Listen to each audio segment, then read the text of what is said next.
Hi there. Hey, that was comping on a B-flat blues, which I have tons of lessons on. But I want to talk about comping in general behind a soloist. You know, it's one of these things where I don't think I've ever heard anybody say, hey man, you're not comping enough behind me. That's rare that I've ever heard anything like that. Mainly, it's the other way around. A lot of times, guys get so into themselves comping, they forget they're laying down some harmony for the soloist. So, a lot of times, there's too much overplaying over a soloist. You got to figure, you want to listen, number one. The key to comping is being able to listen really good. Listen to the bass, listen to the hi-hat, and listen to the soloist. And if there's another comping instrument, you better listen to them too. So blending is just super important. Now what I like to do is, and bass players should probably know this too, when there's a ride cymbal going on, you know that, here's the ride, and the bass should be right around, right underneath it, right there. And the comping as well should be not too much, louder than a ride cymbal. So think about that. That's number one. It should be about the same, actually. Listen to that ride cymbal, listen to your amp, and try to balance it out, okay?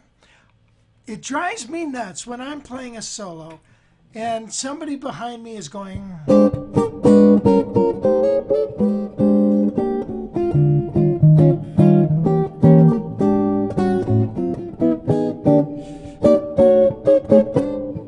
and I'm trying to play, and I got all that stuff going on.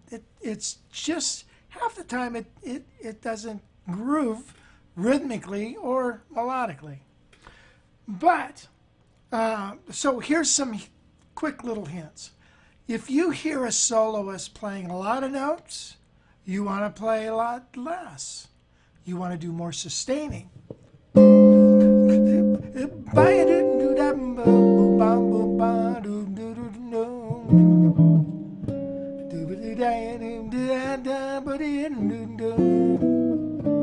know what I mean? So you're not playing, you're playing off each other to a degree, but remember, it's the soloist's turn to talk.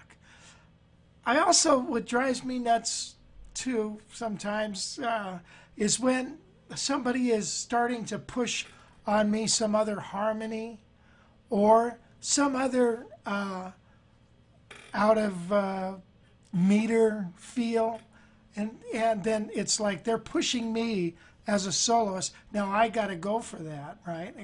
I got to chime in, which might be, kind of one-sided of me, since jazz is communication between instruments. However, one person, the soloist, is the main speaker. So you want to look at it like this way, maybe. I've heard it said like, comping, you got to stay in your own space, and it's like an elevator, getting on an elevator, right? When it's just you in the elevator, hey, you can run all around the elevator, it doesn't matter. Two people in the elevator, well, you got your own little half, right? Three people come in, the space gets littler. So you want to think about that as you're with your instruments that you're playing with, right? When you get more instruments, more stuff going on, the less you got to do. So when I hear a soloist playing a lot of notes, I kind of don't play a whole lot. I even go to the 4 chord there sometimes.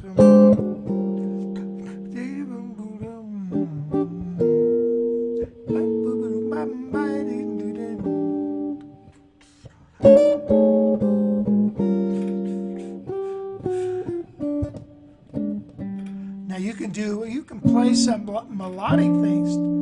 That, it doesn't mean you have to be completely void of all that. So sometimes just playing 1 or 2 notes, it sounds great behind it, behind the soloist. Now if the soloist is playing a lot of long tones, again, you can play more. You've got more room. Look at it this way. If a soloist is a heavyweight and you open the elevator doors, here comes an elephant, right? You better make room. Now if it's a kitten, you got a lot of room to play with. So you want to listen to that soloist. Make sure you're not stepping all over him, pushing him around harmonically or rhythmically, unless he digs that. Okay?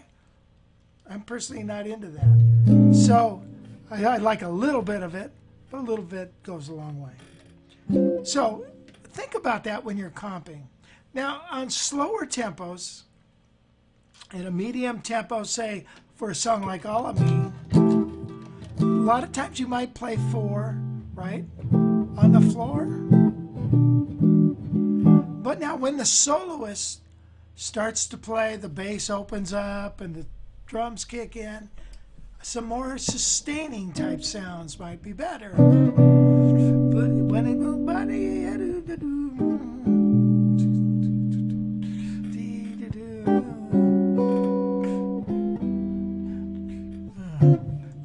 you know what I mean? So it's less rhythmic, less boomka chunka chunka chunka, right? And more sustaining notes. And I sometimes like to do that as well on a bossa nova. When you're playing the head to a song and you're playing your bossa nova rhythm, now the solos.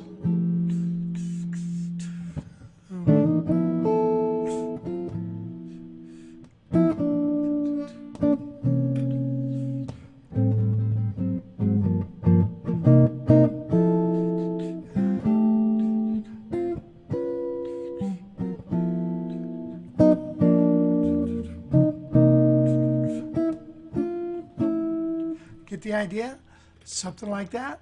And a bossa nova, what also sounds nice is melodic half notes.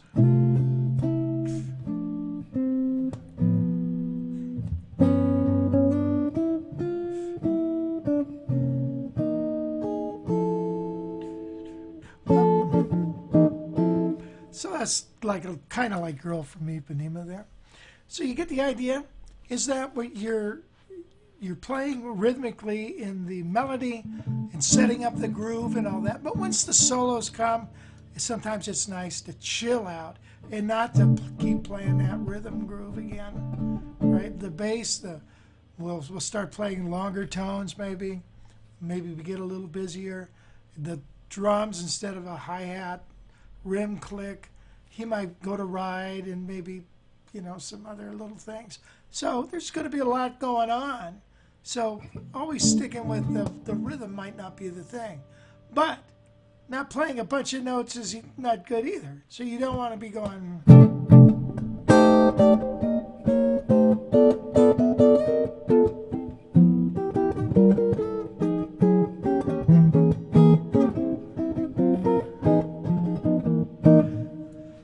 That's good for about 8 bars, and then I get tired of that.